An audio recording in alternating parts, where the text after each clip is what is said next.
Hello everyone and welcome back to my channel. Today we are sorting out my TBR jar. So I have had a TBR jar for a while now, like a good few months, maybe even up to a year. But I have the type of TBR jar that is basically just every single book on my physical TBR written on a post-it note, and then I just randomly pick them. And I see other people doing TBR jars that are really fun, that have loads of different prompts. So for my May TBR, firstly, I'm going to create a prompt TBR jar, and then we're going to pick out a few books to decide my May TBR. And I'm very, very excited. It's going to be really fun. This has been something I've been meaning to do for a good long while. I have found online a long list of TBR jar prompts. There's like 50 on this list. I'm not going to do a full 50. I'm just going to do it until basically this is full. And I'm going to pick the ones that I think sound the most fun. So that's what we're doing today. I'm undecided what to do so far, like with the actual books I still have in here, because obviously the books that are still in here are still on my TBR, and it means that they've been on my TBR kind of the longest because I haven't updated this with newer books. So this is kind of the dregs. This is the books that have been on the TBR for the longest that I still haven't read. So in some ways, I still kind of want to just keep them in there in the mix to force me to read these books specifically. Because I feel like with prompts, it will actually mean that I'll have more choice about what I'm picking up, and I might not pick up these books as much. So that's currently what I'm thinking to do with these ones that are still in there. But other than that, I think let's just get going and start making these prompts. After I've made this jar as well, I'll tell you a couple of other things I want to be reading for May. For May, I really actually want to desperately catch up with a lot of books that I've got on my NetGalley. So that means books that have very recently come out or are coming out in the next couple of months. I've got a whole long list on there that I really need to catch up on. So I'm basically just going to put them all on my TBR and try and blast my way through them for the month of May. At this point, I actually have not filmed my my April wrap-up video. So you don't know what I've been reading in the last month, but you're going to have to wait for that because I needed to film this first because that's just what I'm doing today. Okay, so I have my post-it notes here and my pen. Let's find this TBR jar prompt and start making them. I'm very excited. Actually, before we start, we should probably empty this. I'm going to empty out all of the books that I currently have in here. I'm going to quickly go through them to see if these are all still books that are actually on my TBR, and then we can kind of refill it. We have Terry Pratchett, Any. I'm going to keep that as a prompt because I want to continue reading Discworld, and it's kind of a prompt anyway. Just Kids, Patti Smith. That's still on my TBR. I'll put that back in. You know what? Maybe I'll just put back in the ones that I'm like still desperate to read, and I'll take out the other ones that are more maybe I do, maybe I don't want to read. Like I'm gonna put the ones back on there that are like ones that I desperately still need to read. Like that one was Flights by Olga Tokarczuk. So I definitely still want to read that one. That's going back in. But a lot of the other ones that are actually kind of arcs that I've been sent, I'm not going to put back on. That one is Olanda Sword by Tasha Suri. I'm definitely going to put that back in. Most of these though, to be honest, that one's a Kazuya Shigeru one. I'm going to put that back in. But most of these are arcs.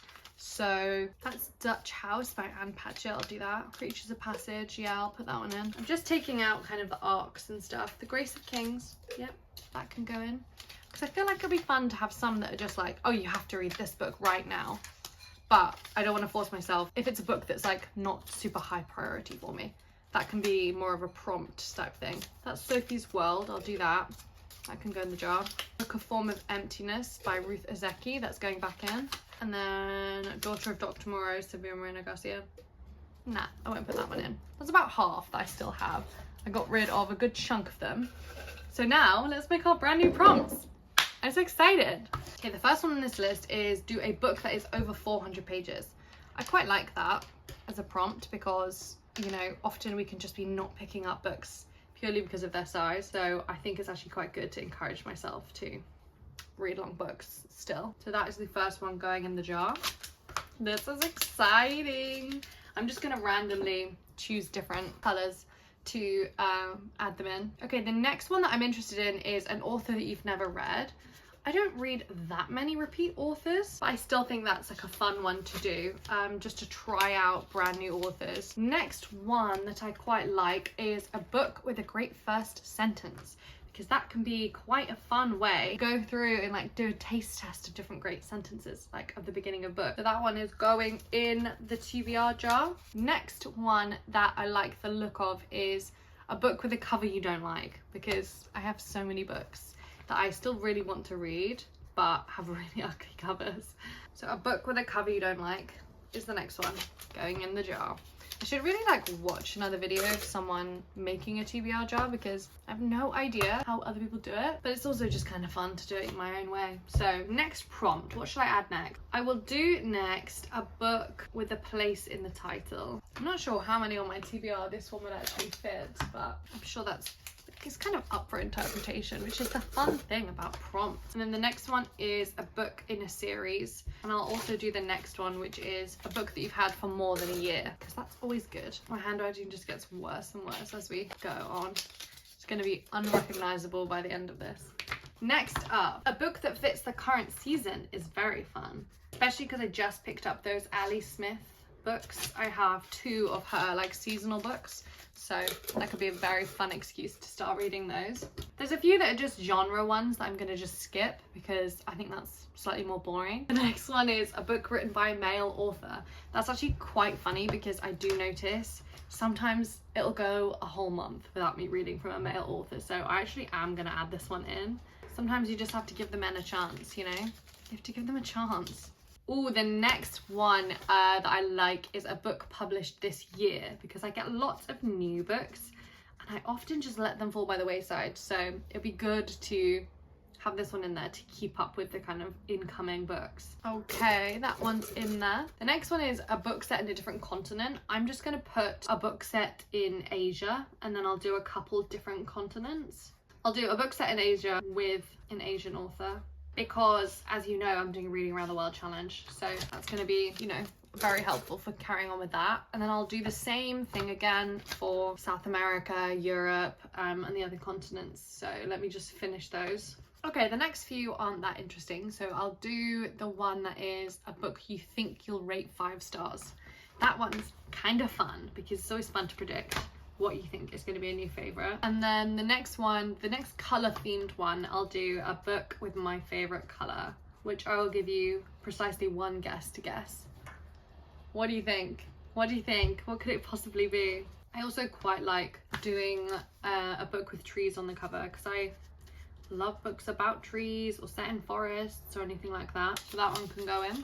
We are getting pretty full, but we have space for a few more. A book with bad reviews is kind of funny. Maybe I will do that one, because there's always a few on my TBR that actually don't have very good reviews, but I still want to read because I'm terminally curious. A book written by an author with your initials is very fun, but I genuinely don't think my TBR's long enough to have that. My initials aren't the most common, so I feel like that would be a bit difficult to do. Next up, I'll do a book that scares you, because I feel like that could be interpreted quite a few different ways. Like, is it actually scary, like a horror book, or is it like something that scares you because it's intimidating, or you're worried you won't like it, or that kind of thing. So I'll add that one. Some of these are a bit depressing, like this is like a book you didn't buy on Amazon. Like most of my books I didn't buy on Amazon. I should hope that that's the same for other people, but a book you recommend to your mum or dad is a bit difficult, because how would you know? You haven't read it yet. I could do a book that's set someplace I'd like to visit. My handwriting is getting worse by the second, honestly, it's so bad. Okay, I'm not doing a sports romance book.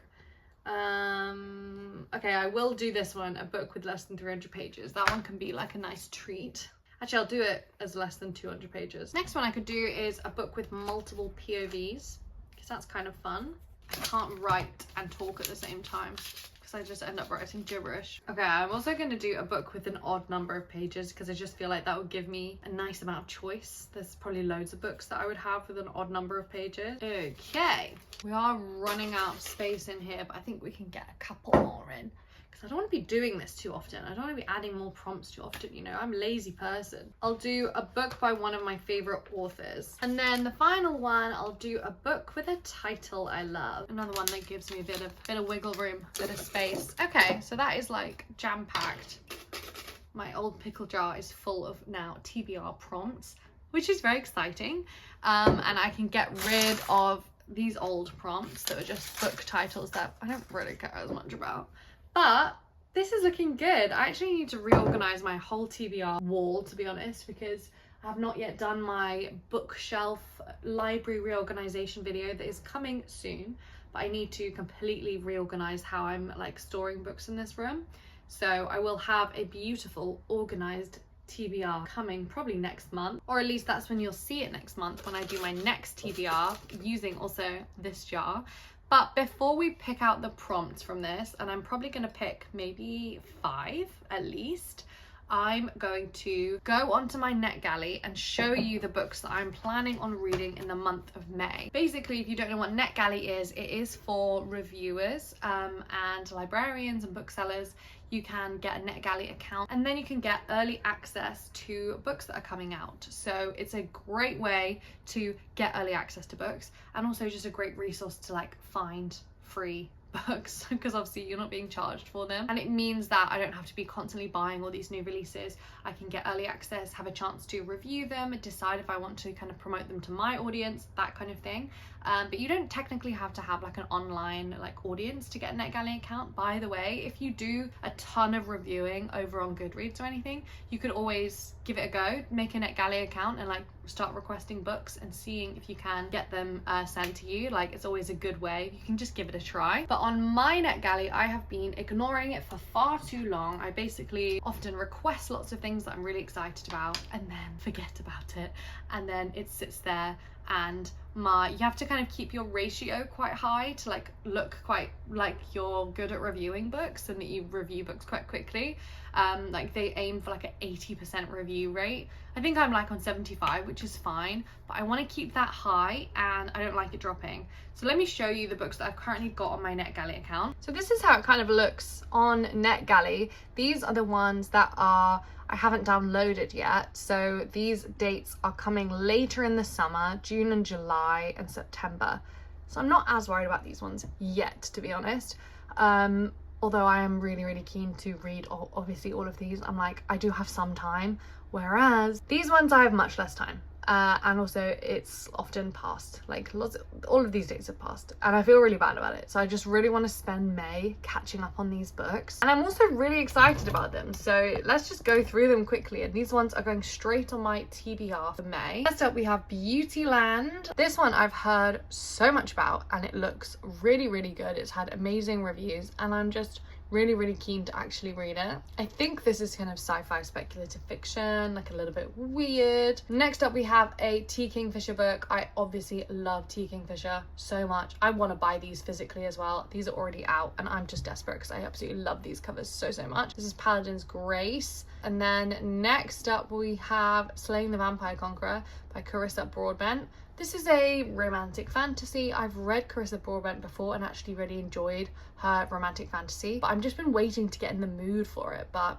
I need to now because it's actually ridiculous. I haven't read it yet. Also, it's telling me I've only got 20 days remaining to read it, which is a little bit stressful. And then we have the new Ava Reid book, which is Fable Against the World, Fable for the End of the World, which I also seriously need to read. And it's a dystopian fantasy. And I'm a bit hit and miss with Ava Reid in general, but this one sounds incredibly intriguing to me. This one I've actually already started reading, and so I will talk about it in my wrap up and I won't be adding it to my TBR. But these 4 can go straight on the TBR, which I'm actually going to just sit here now and write out. Okay, so this is how May is currently looking. We have a couple for the book club. I have not read the April book club pick yet. I can't even find it anywhere, but this is the book that we're picking for this month, which is very exciting. And I actually do think I have it on my shelves, so let me grab it. So this is a book that we are doing for Reading Around the World book club in the month of May. We have chosen Azerbaijan for the country, and then this, the most famous books from Azerbaijan, which is it's described as like an adventure romance story, and it's called Ali and Nino, and it's very, very famous. I'm really excited to read this, and I'm also so excited because I found this in a charity shop, which is just incredible, and I really, really like this cover. So I'm really glad that I managed to actually get my hands on a copy of the book this month, because last month could not find one of the last month's book at all. Still haven't found one, which is honestly starting to worry me. But this is the book for the Reading Around the World book club this month,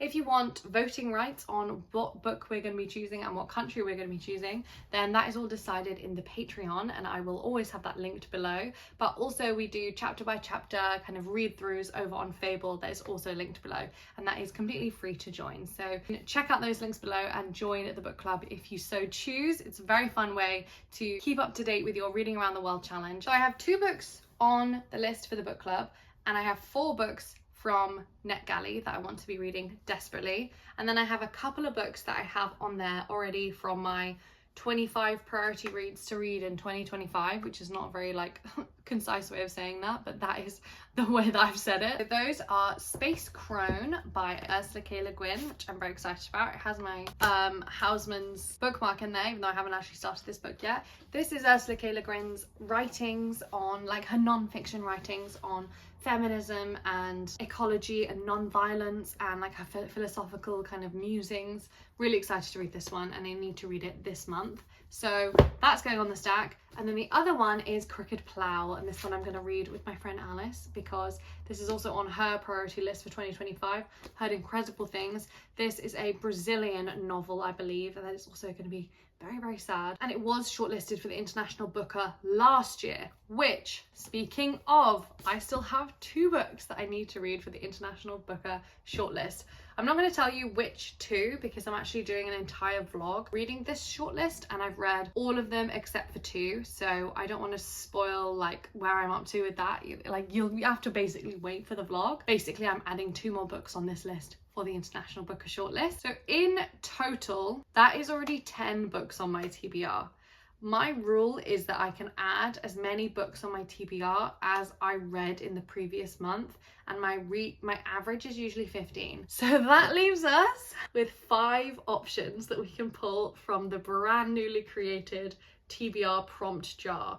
This has been like such a whirlwind of a video. I don't know if this like makes sense to anyone. Like, I'm a bit frazzled and like my head is a bit hot today. So we're just gonna, you know, roll with it and see if this makes sense as a video. But I am now gonna pull prompts from the prompt jar and pull them from my TBR, and then that will complete my TBR for May. I'll be doing this every single month as well, to pull from this prompt jar. So I'm very excited. I have no idea what we're gonna get. I'm just gonna dive right in. I'm gonna get one from kind of the middle. It's a blue one. Oh God, what was it gonna be? It's a book that fits the current season. Well, wasn't I just saying? So currently it's spring, and it's still spring in May. So I was just saying that I bought the Ali Smith books, and I have this one, which is Spring by Ali Smith, which is really exciting. And I think that this is the beginning of the series as well. This is like where it starts. Although I've said it doesn't actually matter which book you start with in the quartet. But I do think that this one's the first one. Although maybe I'll double check that just before I start reading it. But other than that, this one is going to go straight on the TBR. I'm really, really excited about it. And I love this cover so much. It would fit quite a few prompts actually, wouldn't it? So that worked out well. I read my first Ali Smith a couple of months ago, Glyph, which I really enjoyed actually. So I'm kind of excited to dive more into their books and see what I think as well, because these are their most famous ones. Next prompt, let's jump right in. I'm trying to mix them up as I go because, you know, I've got like ones at the bottom that are... Well, let's grab this green one. Stuck issue with using sticky notes. All right. It's less terrifying than it usually is when I do this. A book set in Europe by a European author. Okay, this one's fun because it's going to be a reading around the world one. So let's go to the bookshelves and see what I can pick out. Okay, actually, I do know what I want to read because it was kind of on my soft TBR from last month that I didn't actually end up getting to, and I didn't fully put it on my TBR, so I don't feel that bad about it. But this is the book that I'm going to be reading for this prompt because this is Flights by Olga Tokarczuk, who is a Polish writer, and I think most of her books are set in Poland, but let me just double check. It is set in Europe. Right, is it? Oh look, I've got a Fitzgeraldo bookmark that I didn't realise I had in there. That's kind of nice, although I never use bookmarks. Wait, is there pictures in this? No, maybe like maps. This is going to be a weird one. They're always incredibly weird, these books. So like you can read the back and it's like it tells you basically nothing, and then also the book itself will be entirely different. I do think most of this is set in Europe, but it looks like you're following a few different people, like a Dutch anatomist, Chopin from Paris to Warsaw, someone else on a Croatian island. That's like giving Europe to me. So this one's going to be for that prompt, and I'm very, very excited about it. Although I'm a little nervous, I'm a little intimidated. These books are thinkers. She does write in such an intense way, but I absolutely love them, and I do think that she's going to be one of my favorite authors. So I need to keep reading to find out if that's going to be true. So that's 2 prompts down. Let's do 3 more. This is fun. This is so much more fun. Hold on, I'm just spinning too much. Let's just get one right from the top. We've not done this colour yet. Okay, a book set in... Okay, that's just another reading around the world one. I kind of want to keep these prompts in there. I will do this actually, a book set in Asia with an Asian author, but I'm going to add this prompt back in because I do think like to have the reading around the world prompts in there is a good thing, you know, because I need to be continually doing that. Although you could argue that it would fit for Azerbaijan, which is Asia and Europe. People are undecided if it counts as Europe or Asia, but I will pick another book because it's fun to pick another book. So let's see what we've got. We need set in Asia and by an Asian author. Do you know which one I've actually just been drawn to? And it's this one, which I did not expect to be picking up this month. This is a Japanese bestseller called What You Are Looking For Is in the Library, and it is about a librarian who is obsessed with trying to match up the perfect book to every single kind of customer and give them the perfect recommendation. I think this will be really cute, really sweet, probably like very slow and kind of, you know, melancholic, is that, if that's even how you say that word. Cute little photos in this, and it just really gives me such a strong vibe, and I'm just kind of drawn to it this month. So I feel like we're going to have quite a few intense books and quite like, you know, real thinkers. So hopefully this is a bit of a pace breaker, a bit of a softer read. If you've read it, then let me know if that's correct or not, or if I'm just completely making things up. Maybe I'll just do 1 more prompt because this stack's getting kind of full. I also have a few from last month that I did not end up reading. Namely, well, the main one, the only one, is this big old chonker that I didn't end up getting to, that I feel kind of bad that I didn't even start. But also, maybe we'll just do another prompt because I'm excited about the prompts and, you know, we're already here and we're all having fun. Let's go. This one. It is a book you've had for more than a year. Well, this one would fit with that, actually. I think I've had that one for a good long time, but I don't know if I want to put that on the old TBR, you know? It's kind of intimidating. Although, do we have any fantasy this month? Not really. Oh, I definitely do with my NetGalley ones, so that's fine. Let's see what else I've got. What have I had on my shelf for a really long time? It's really hard because every time, like, your eye just skips over the ones that you've had for a really long time. But I think the one that I'm gonna pick is this one, a Kazuya Shigeru book that I've been meaning to read these for so long. Well, I might put like both on the TBR. This can be soft on the TBR just to see if I like fancy it this month. But this is the one that I'll pick for it's been on there longer than a year because it really has. I'm trying to read every single book by Kazuya Ishiguro and I'm really close actually. I think I have this one and then one more maybe that I don't actually own because the book wasn't with the rest of the set. Oh, it was shortlisted for the Booker Prize. That's kind of fun. 1948, Japan is rebuilding cities after the calamity of World War II. So this is following a retired painter as he kind of rebuilds his house and lives his life. Seems quite like poignant and quite sad as well, which is typical of Kazuya Ishiguro's books, to be honest. Pretty happy with this, to add this one. Also, it's not too long, so that's kind of nice as well. We don't have too much of a physical stack this month because a lot of these are going to be NetGalley reads that I'm going to be prioritizing for this month, but I'm still really happy with what we've got. We've got a real great mix here, and I actually have high hopes that a few of these might become new favorites of mine, which is very exciting. I always love when there's like a few that I can get like a 5-star buzz from, you know, namely Ursula K. Le Guin. I feel like that'll be a 5-star. Potentially Crooked Plough, potentially Spring, and then Flights, I think it will be. And then I never know with the book club ones, honestly. I always pick them with the greatest intentions and then Sometimes I love them, sometimes I hate them, sometimes I agree with everyone else, sometimes we all have different opinions, and it's very fun. So you should definitely join the book club. But more importantly, you should join the Patreon, because they are my favorite people in the universe. Thank you so much to the Patreon for helping make videos like this possible, for helping make this channel a better place, for helping it grow. I am so appreciative of you, so thank you so much for being part of this community. If you're interested in becoming one of my favorite people on the planet, then you can check out the link to the Patreon in the description below. There's loads of different tiers, there's loads of different perks available, and it's a fantastic way to support this channel if you've enjoyed this video. But other than that, please remember to subscribe if you've enjoyed, and like this video as well, and leave me a comment on something that you're going to be reading in the month of May, because I'd be really interested to know. And tell me if you've read any of these books and your thoughts on them as well, because I'd love to know that. But other than that, I think that's all from me today. So thank you so much for watching, and I will talk to you again soon. Bye!